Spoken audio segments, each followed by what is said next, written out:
Hola, bienvenidos a Ideas Constituyentes.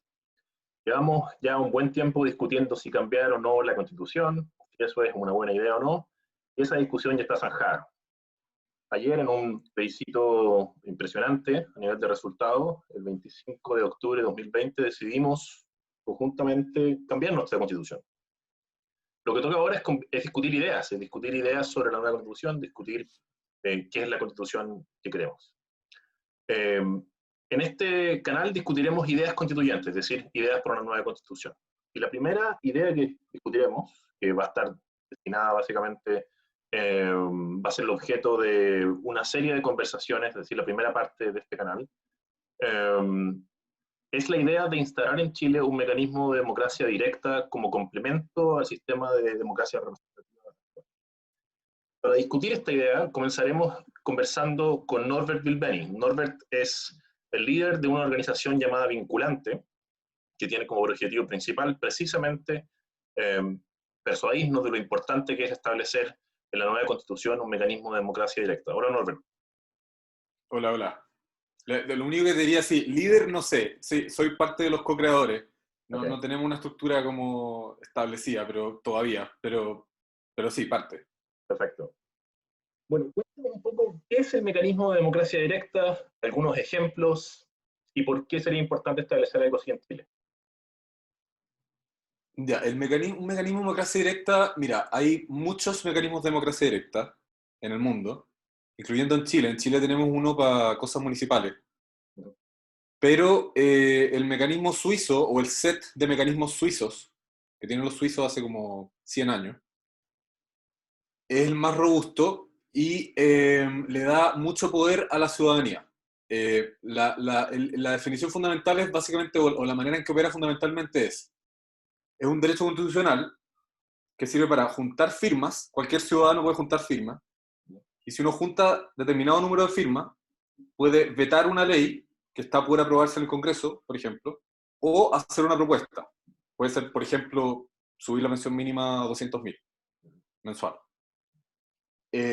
Cuando es veto de ley, también sirve para hacer cambios constitucionales, ya sean parciales o incluso totales. O sea, cualquier ciudadano, por más de 100 años en Suiza, ha podido presentar una nueva constitución por completo y si juntase las firmas y después en el voto... a ver, ¿por qué? Se juntan las firmas y eso gatilla un plebiscito y el plebiscito decide, un plebiscito universal como el que tuvimos recién, decide lo que se hace. Entonces, claro, en Suiza incluso se puede crear una nueva constitución por completo por ese mecanismo. Bueno, sí, eso fundamentalmente. Perfecto. ¿Por qué tendríamos que nosotros adoptar un mecanismo así? ¿Qué ventajas le ves por sobre lo que tenemos? Que básicamente, para hacer un resumen, en Chile existe un sistema, se llama presidencial, pero el principal órgano productor de legislación es el Congreso Nacional. Es decir, tenemos una democracia representativa, como la que existe en varios países. ¿Por qué tenemos que preferir nosotros un sistema como el suizo, por ejemplo, y no como el francés o como el Sí. norteamericano, que si bien tienen elementos de democracia directa, tal como Chile lo tiene, no tienen un sistema robusto de democracia directa como el suizo? Sí, a ver, las ventajas en el fondo de tener, a ver, siempre hay que tener en mente que esto es un complemento a la democracia representativa, como tú dijiste, si no me equivoco, y claro, no es para reemplazar a los políticos ni al sistema del Congreso, lo que sea que rija con la nueva constitución. Es para fiscalizar, para suplir a los políticos, las deficiencias de los políticos. En el caso de la corrupción, por ejemplo, es bien claro. O sea, si es que hay una ley que se hace con influencia indebida, que en el fondo es corrupta, y la ciudadanía se da cuenta que es así, junta firma y esa ley se frena. Sin ese mecanismo, los países que no tienen esa herramienta, eh, es mucho más difícil frenar esa ley. Y entonces, claro, es un freno a la corrupción por un lado, es un freno a la incompetencia, si es que hay una propuesta que se pasa por malas razones, qué sé yo, la gente en realidad no está a favor, bueno, también se frena. Y también para lidiar con temas urgentes que, por la razón que sea, el sistema político no ha procesado a tiempo. O con la fuerza necesaria. Por ejemplo, algunos de los temas pendientes que tenemos nosotros, los chilenos, es las pensiones, las listas de espera en salud, el costo de la salud, o sea, cómo se paga el sistema de salud, qué sé yo, el tema de la gratuidad universitaria que se ha discutido tanto, qué sé yo. Entonces, sirve para frenar corrupción, fiscalizar políticos, por un lado, lidiar con problemas urgentes, forzar a los políticos a lidiar con problemas urgentes. Y para encauzar conflictos de manera institucional.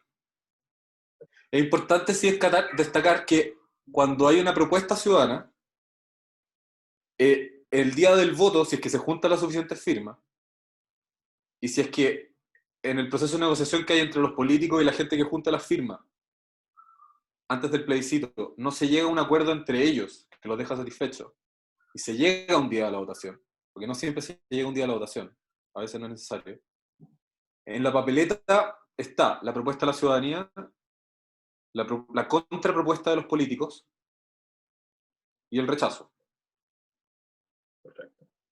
Oye, una pregunta, antes de entrar a discutir un poco más en detalle, sin entrar en mucho detalle, porque la verdad es que no vale la pena hacerlo en este momento, pero antes de entrar al detalle sobre cómo funcionaría este mecanismo, por ejemplo, a la luz de la experiencia suiza, pero ¿qué crees tú que qué te hace pensar que un mecanismo como este ayudaría a,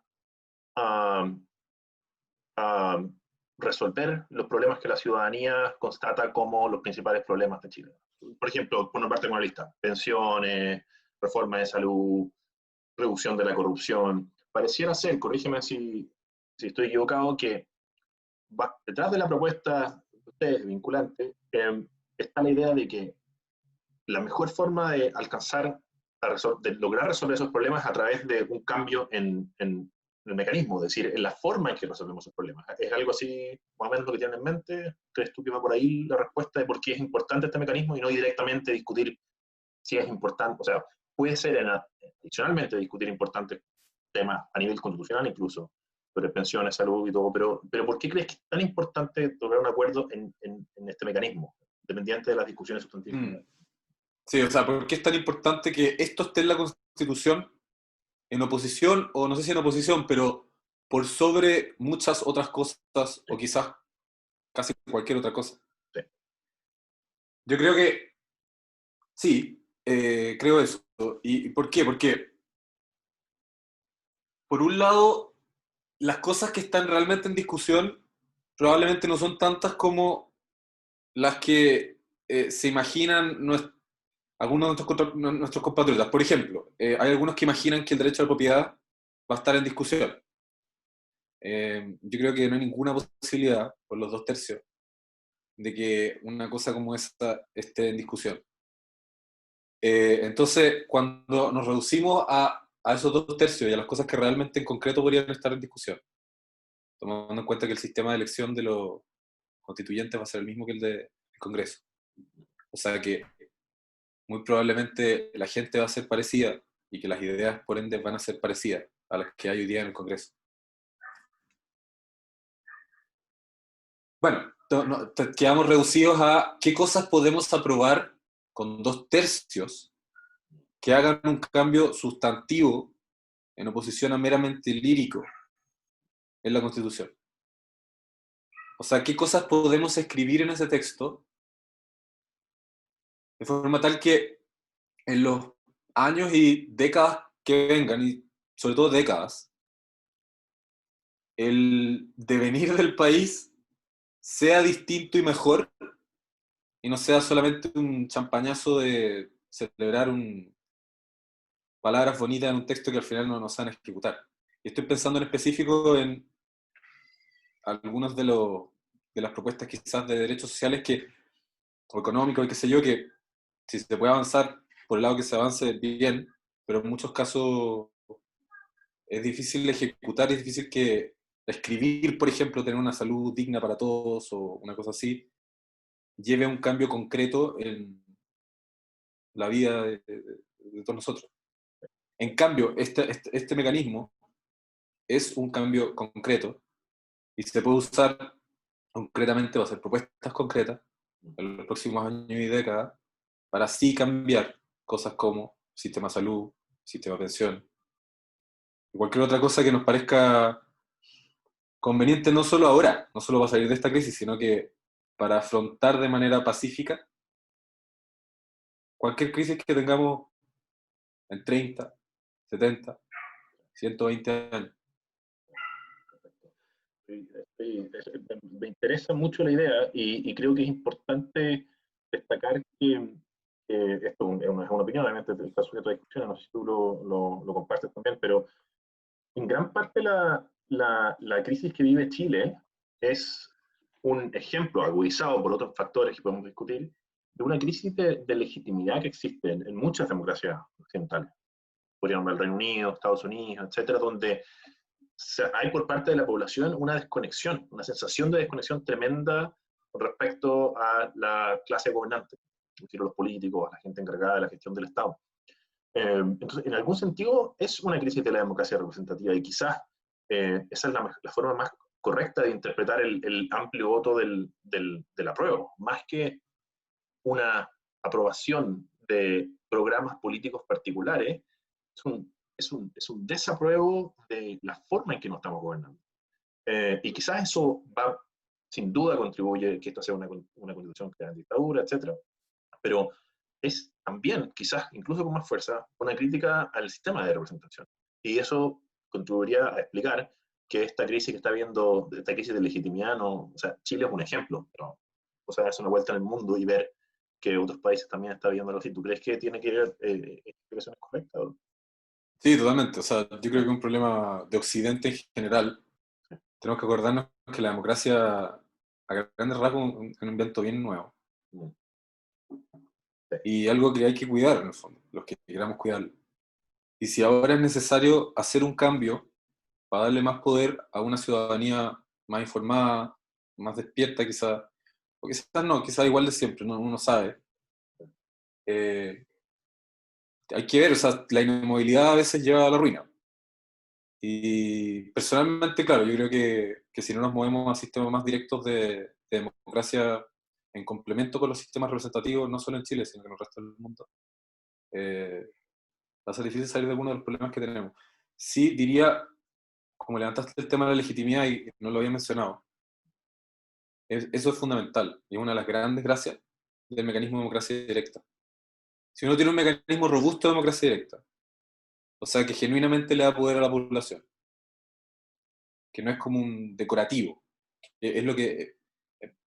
El mecanismo que tenemos en Chile, que es municipal, es un poco más de esa segunda categoría, porque tiene una serie de trabas y limitaciones tales que es poco el poder que se le da a la ciudadanía, independiente de que es solo municipal.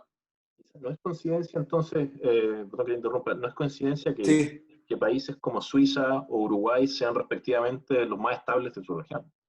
Y que son claro, justamente que tienen sistemas de democracia directa como complemento al sistema representativo. sí, o sea, ese es el tema del huevo y la gallina, que hay algunos que van a decir, oye, los suizos son estables por cómo son ellos y por eso pueden tener el mecanismo de democracia directa. Y yo creo que puede ser parte, pero personalmente creo que es difícil negar que un sistema en el que cualquier ciudadano o ciudadana puede poner en cuestión leyes, temas tan importantes como el sistema de pensiones, simplemente juntando firmas entre sus pares, haciendo una propuesta que es después, el resultado de ese proceso es vinculante. ¿Cómo no va a ser un sistema así mucho más legítimo? ¿Y cómo no va a haber una sensación de legitimación mucho mayor en un sistema así, en el que cualquiera puede hacer su propuesta? Que uno en donde uno se siente quizá como, como enjaulado a la deriva, como dependiendo de políticos que quizás no son idóneos o que funcionan en un sistema que no es idóneo. Y bueno, eso, y aprovechando eso del sistema no idóneo, también tenemos claramente un problema, como ha mostrado, por ejemplo, la encuesta de Bicentenario por años, de confianza en las instituciones, y las instituciones estamos hablando de las más importantes del Estado, el gobierno, el Congreso, el Poder Judicial, todas tienen aprobaciones paupérrimas por años y años. Y obviamente hay que hacer una reforma a eso. Algo hay que cambiar para poder subir esa aprobación. Y como el sistema político tal como funciona hoy no ha logrado hacer esos cambios, quizás vamos a poder usar el mecanismo de democracia directa para hacer cambios al sistema mismo, a por ejemplo cómo opera el Congreso, cómo operan las comisiones del Congreso, cómo funciona la selección de investigadores para el Congreso. Y una serie de cuestiones que tienen que ver con el aparataje mismo de la política en oposición a políticas públicas. Una pregunta, ¿podrías describir de manera general cómo funciona el sistema LOE? No mencionaste que se juntan firmas y que después eh, quienes juntaron la firma pueden, o sea, perdón, los que proponen el proyecto pueden presentar el proyecto al Congreso para que lo vote. ¿Cuál es más o menos la estructura básica del sistema, por ejemplo, cómo funciona en Suiza? Sí, básicamente, muy simplificadamente, son 3 pasos. Ya. Primero hay que juntar las firmas. Si no juntáis suficientes firmas, ¿Cuántas firmas aproximadamente? ¿Dónde estamos hablando? eso también es importante porque es una de las maneras de debilitar el mecanismo. Tiene que ser como más o menos 1% de la población o del padrón electoral. Ya. Si es mucho más, hace que sea inutilizable el mecanismo, o muy difícil de utilizar, entonces pierde un poco su función. Tampoco puede ser tan poco porque en el fondo es algo que hay que tomarse en serio, entonces un 1% es más o menos lo que hacen los CIS. Se juntan las firmas, o no, pero supongamos que se juntan. Eh, Eso gatilla un plebiscito vinculante. Entonces, si es un veto a una ley, se establece el día del voto y se vota a favor o en contra del veto, en el fondo.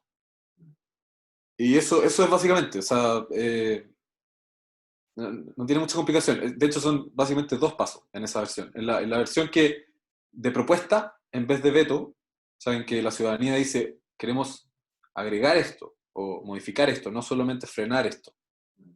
Ahí sí se agrega a la propuesta de la ciudadanía la contrapropuesta de la autoridad pertinente, que puede ser el Ejecutivo o el Congreso, o el municipio.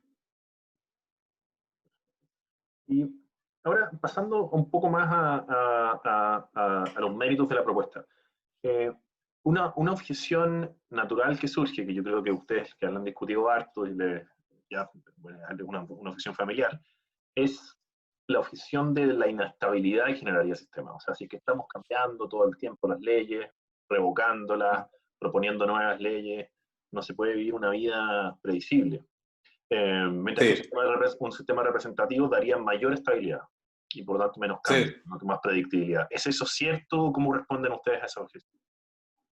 claro. El mundo político es complicado, entonces uno no puede decir con seguridad si eso no es cierto, pero básicamente venimos saliendo o estamos en medio quizás de una crisis todavía.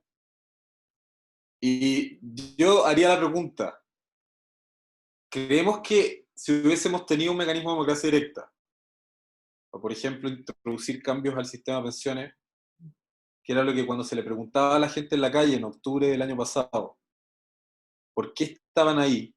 Decían con más del 80% por el sistema de pensiones y otras cosas. Si hubiésemos tenido un mecanismo de democracia directa, que por lo demás lo ha pedido por años la fundación o la organización No Más FP, que es una de las organizaciones civiles más grandes que tenemos, eh, no sé, no me queda tan claro que habiendo tenido ese mecanismo, hubiésemos terminado en esto. En esto me refiero a todos los problemas que han significado, digamos, el desorden público, las protestas, me refiero, pero con todo lo que eso conlleva, con toda la interrupción que eso conlleva y la destrucción, derechamente, de en algunos casos negocios de no precisamente las grandes fortunas del país y todo lo demás. Creo que, no sé, yo creo que esa es como la respuesta más honesta, ¿no? La Decir respuesta derecho al... es que obviamente no se sabe, pero la apuesta es, y es una apuesta que, a mi juicio, asumo el juicio, ustedes tienen razones para ser así, que en el largo plazo generaría más estabilidad, porque si hay un mayor nivel de alineamiento entre los políticos representativos, representantes, etcétera, y la ciudadanía, pareciera ser que la disonancia se va a cerrar y por lo tanto vamos a tener menos estallidos sociales en el futuro. Esa es la apuesta que se hace con este sistema. Absolutamente. O sea, piénsalo así. ¿Qué probabilidad de revuelta social hay en un país en que la ciudadanía está siempre al mando?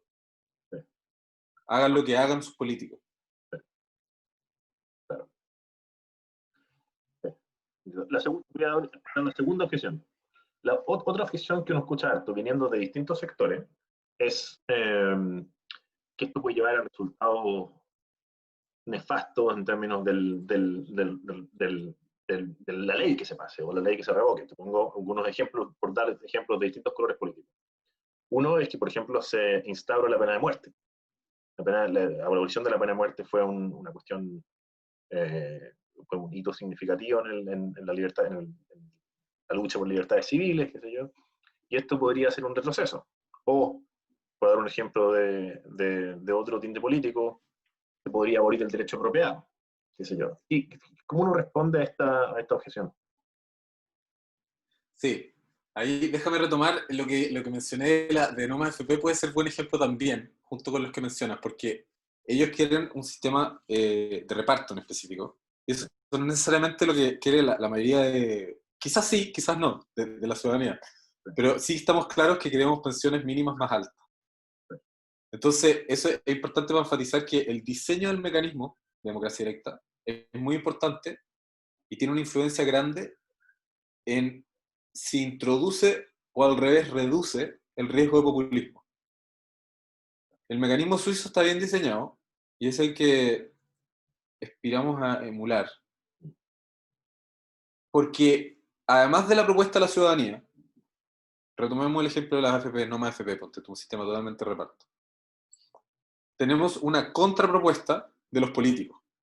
Se les da, tenemos esa contrapropuesta, número uno, y se les da tiempo. No es una cosa de semanas, es una cosa de meses, para que se discuta tanto en el discurso público, en los medios, qué sé yo, como dentro de las comisiones del Congreso, del Ejecutivo, del municipio, para que, bajo amenaza de la propuesta que ya juntó las firmas, y por eso conversando probablemente con ellos, escuchándolos para ver qué es lo que realmente necesitan, puedan proponer una solución práctica que resuelva el problema y que al mismo tiempo satisfaga otros intereses, quizás más generales, propios de la política representativa. Eh, por ahí va, entonces tiene que ver con la calidad del mecanismo, que el mecanismo, este es un mecanismo que por diseño está hecho para reducir el riesgo de populismo. Porque acuérdate que podemos tener populismo, y lo tenemos, en la democracia directa o representativa, da lo mismo, lo tenemos. Entonces esto sirve, si elegimos, tenemos políticos populistas y quieren tirar una propuesta poco razonada, nosotros con este mecanismo podríamos frenar eso. ¿Se entiende? Además, como complemento a lo que ya dijiste, y bueno, vamos a estar discutiéndolo con más detalle en conversaciones futuras sobre el mismo tema, se pueden establecer, obviamente, mecanismos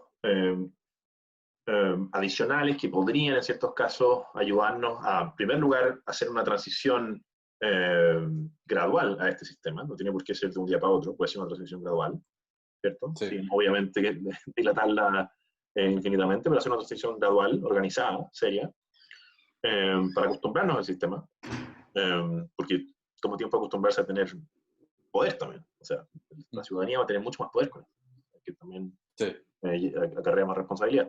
Pero también, simplemente pensando algo en voz alta, si es que hubiera casos de afectación de libertades civiles graves, algo así, pues se puede diseñar bien en la Constitución que tribunales de justicia, por ejemplo, la Corte Suprema podría poner un veto de no insistir en la propuesta de la ciudadanía en casos excepcionales, no sé, o devolverla para una segunda votación. Se pueden Sí. diseñar mecanismos para añadir, sin destrozar el mecanismo y sin quitarle su fuerza propia, que tiene que tenerla, hacer más probable que el resultado sea un resultado bueno. Pero todo esto podemos ingeniarlo si es que estamos de acuerdo en la propuesta de una universidad. Sí, totalmente. Ese es un punto importante, porque los suizos lo han resuelto con simplemente, porque está la tensión en el fondo entre democracia versus derechos, De hecho, o sí. derechos fundamentales. Sí, sí. Entonces, los suizos lo han resuelto simplemente decidiendo por darle prioridad a la democracia. Ellos no tienen un control judicial de los resultados de sus mecanismos de democracia directa. Ahora, nosotros podríamos tenerlo, O pero podríamos sí no, habría que tener mucho... ¿Cómo? o podríamos no tenerlo también, sí. Podríamos no tenerlo. Sí diría un par de cosas ahí. Una es que uno puede imaginar que, por ejemplo, se intenta abolir el derecho de propiedad, pero es imaginario, porque en la práctica que eso vaya a juntar la firma, que esa la junte, y que después vaya a tener alguna probabilidad de que sea aprobado, no es real. Entonces, diría que esto opera no en el vacío, este mecanismo de democracia directa, sino que opera en una cultura política con ciertas ideas, con ciertas mayorías, y más que la ley o que la letra de la ley son esas mayorías y esa como hegemonía cultural, si uno quiere, son las que mantienen más o menos lo que tenemos y no una cosa radicalmente diferente.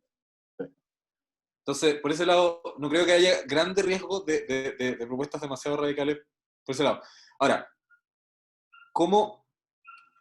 Sí, el problema que hay que tener, si es que decidimos tener alguna especie de control constitucional o control de derechos fundamentales o la Corte Suprema o lo que sea, es que no nos vaya a pasar, y hay un riesgo muy grande que nos pase, que se transforme en la tercera cámara o lo que sea, como se quiera llamar, que en el fondo tenga un rol político y que en el fondo sirva para que otro comité de nuevo, de gente elegida por no sé quién, tome las riendas y frene cualquier reforma. Porque al final eso, la consecuencia que va a tener es que todos los beneficios de legitimidad, de estabilidad, de fiscalización, si es que tú al final del camino ponés un comité o un tribunal o lo que sea que no se rige por este sistema, se puede perder, ir todo por la borda. Bueno, pero ahí no, estamos yendo un poco por la rama de un tema que es importantísimo, que lo vamos a discutir, que es el tema de la justicia constitucional, de la importancia o no de tener tribunales constitucionales. Y, Sí, yo le digo como una precaución nomás. sí, y es una precaución válida que vamos a discutir con calma cuando discutamos la importancia o no de tener tribunales constitucionales y una revisión judicial de la Constitución. Es esta idea, pasando ya al terreno de político, a quién hay que convencer, etcétera, es una idea de izquierda, de derecha, ¿cuál es hay un modelo ideológico inspirando a vinculante y a esta idea de democracia directa o no? Muy buena pregunta. Como estamos, hay polarización en el país. Sí, Todo el mundo, antes de saber qué piensa de una idea, quiere saber primero si es de izquierda o de derecha. Entonces, la gracia que tiene esto, y conectado con lo que decíamos al principio de pensar en cosas que podemos aprobar con 2/3, y que a la vez van a hacer un cambio, no van a ser inocuas. En esa intersección estamos nosotros. Y concretamente, hoy día los suizos en encuestas y en... Yo no he visto una encuesta en realidad, pero he escuchado que hay encuestas que dicen que más del 95% de los suizos están a favor. He hablado con suizos que dicen, como que nadie se cuestiona. He hablado con suizos a los que le he preguntado cuál es la aprobación de tener este mecanismo y no me han entendido la pregunta y la he tenido que explicar de nuevo porque es como una cosa tan foránea que alguien pueda estar en contra de un mecanismo como este. Entonces, no, definitivamente no somos de izquierda y derecha, no somos una máquina para producir las políticas públicas favoritas de cada uno. Esto va a traer derrotas para todos. A veces se gana y a veces se pierde. Es simplemente una manera más civilizada de resolver conflictos, de fiscalizar a nuestros representantes y de llevar los temas urgentes a zanjarlo en una decisión final mayoritaria. Y, y es que otra objeción, o una pregunta clarificatoria, en verdad, si es que esto está en la Constitución, si en la Constitución establecemos el mecanismo de democracia directa, que a su vez puede modificar la Constitución misma, ¿no es eso contraproducente? Como, por qué uno tendría una Constitución si uno puede cambiar todo? ¿Qué crees tú? Claro, eso, sí, sí, sí, sí. Y eso tiene que ver con lo que tenemos ahora, que mucha gente piensa que, que no cambiar es estable, pero en realidad a veces cambiar es estable. O sea, si yo te empujo y tú no te mueves, te caes. Pero en cambio, si te empujo y mueves un pie muy lejos de donde estaba, quizás no te vaya a caer. Entonces, la gracia de esto es, por un lado, poder mover el pie cuando sea necesario, para no caerse. Y por otro lado, tener la calma en todo el resto del tiempo. Estamos hablando décadas, si no siglos. La calma, la tranquilidad de que si quisiésemos hacerlo distinto, es cosa que juntemos firmas y lo hacemos. No somos presa de nadie, presos de nadie. Y otra pregunta acerca imagínate que alguien está convencido, te dice, sí, me parece bien, pero esto no es ejecutable en Chile. O sea, por ABC motivo, por ejemplo, en Chile hay mucha desigualdad, en Chile hay poco acceso al voto, o sea, en Chile no mucha gente vota. En Chile hay una población que vive predominantemente en sectores rurales, donde es difícil el acceso al voto, a la información, etcétera. Esto al final serían las élites discutiendo sus cosas y votando. Eh, ¿Cómo respondes tú primero al punto de la factibilidad técnica de esto? Si puedes avanzar un poco en la idea de cómo se votaría, habría que, más o menos cuánto se vota en Suiza, o sea, cuán frecuentes son los cambios en las elecciones, y si esto sería factible a Chile, o si ves en la transición del modelo suizo a Chile obstáculos fácticos que lo hagan difícil de realizar. Mira, lo práctico en realidad es simple, porque es tal como el plebiscito que tuvimos recién. Ya. Se organiza por el CERVEL y en una primera instancia sería igual al sistema que tenemos ahora. Sí se podría implementar el voto por internet, pero eso es algo es muy fácil que eso salga mal. Hay que hacerlo con mucho cuidado, tiene muchos riesgos técnicos y eso es un tema aparte. Por ahora hablemos solo del mecanismo de democracia directa con el sistema de elección que tenemos, de votación, digamos. Entonces, técnicamente simplemente un plebiscito común y corriente que organiza el CERVEL, de la misma manera que siempre. La única diferencia es que en vez de tener nombres de personas para elegir representantes, tenemos decisiones sobre otros temas. Y lo mismo va por, oye, pero si participa poca gente o mucha gente, la gente irá, la gente a la que le importa irá, a la que no le importe tanto no puede o lo que sea, no irá. Y para darte un ejemplo concreto, en el voto de ayer, el plebiscito de si tener una nueva constitución, votó mucha más gente que para la elección presidencial, por ejemplo. Entonces va a depender, si la gente lo considera importante, irán mayor número o menor número, y claro, están las dificultades de no todos, no es para todos igual de fácil ir a votar, y eso es válido en la democracia representativa y también existe la democracia directa. Y además, si no me equivoco, corrígeme si estoy equivocado, podemos revisarlo. En Suiza son votos obligatorios, ¿no? Yo lo que no entiendo es que no hay sanciones criminales, ni mucho menos si es que uno no va a votar, pero el voto se establece como obligatorio. Uno tiene el deber de ir a votar y la gente se lo toma en serio, ¿verdad? Mira, yo no sé si en la ley es obligatorio votar, pero sí sé que en la práctica no lo es allá. O sea, que la gente vota cuando le parece, en el fondo. Pero claro, obviamente si es que, bueno, este mecanismo nos va a traer más responsabilidad como ciudadanía, y vamos a tener que aprender a usar la herramienta y tomarlo. Claro, hay que un aprender. efecto que la instalación de este mecanismo tiene en el debate político, y esto también lo he conversado con gente de Suiza, y en realidad es un efecto obvio, es que transforma el debate en un debate de ideas concretas. Es decir, Mm. no importa mucho el discurso abstracto de si este u otro candidato socialdemócrata, si tal o cual política es de izquierda o de derecha, si se parece más a Venezuela o se parece más a no sé qué. Lo que importa es Claro. que es la propuesta en concreto. Y el debate político se canaliza más a propuestas concretas más que a discusiones abstractas, ¿no? Absolutamente. Esa es una de las grandes ventajas de esto, que en vez de estar peleándonos por camisetas, Sí, podemos de una vez empezar a hablar en serio de cosas específicas. sí. No sé si empezar, no quiero ser demasiado crítico, porque a veces se habla en serio, pero incluso con el sistema que tenemos, pero hay espacio para mejorar. Sí, hablar más en serio. Sí. Sí. Y ahora ya pasando y terminando pronto, como les digo, vamos a seguir discutiendo la idea de democracia directa en los próximos capítulos. Eh, ¿Cuáles son los pasos a seguir? Espera, Cres, No, sí. hay una cuestión que me faltó responderte cuando dijiste lo de implementar en Chile una cuestión que funciona Ah, en sí, Suiza, sí, que creo perdón.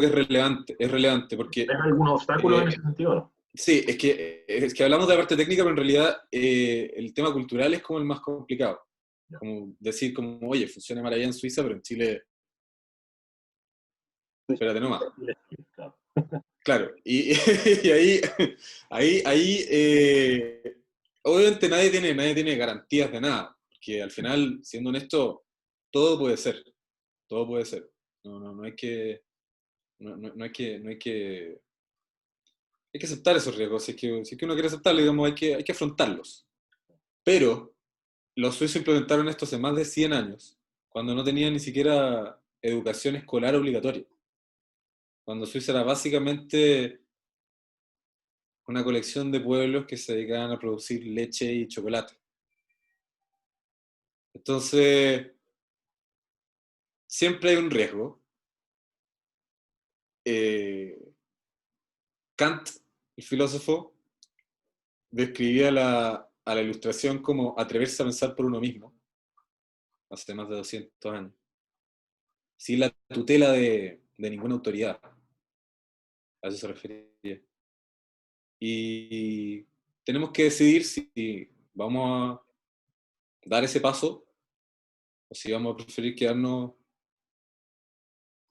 no sé si limitados, pero digamos controlados, digamos dirigidos por un tutelaje de representantes que están sometidos a las mismas limitaciones, creo yo, sino más, en algunos casos al menos, que las de la ciudadanía en general. Y em, acotación también. En, Chile es un país profundamente centralista. La gran mayoría de la población está en Santiago, el poder político, económico está en Santiago.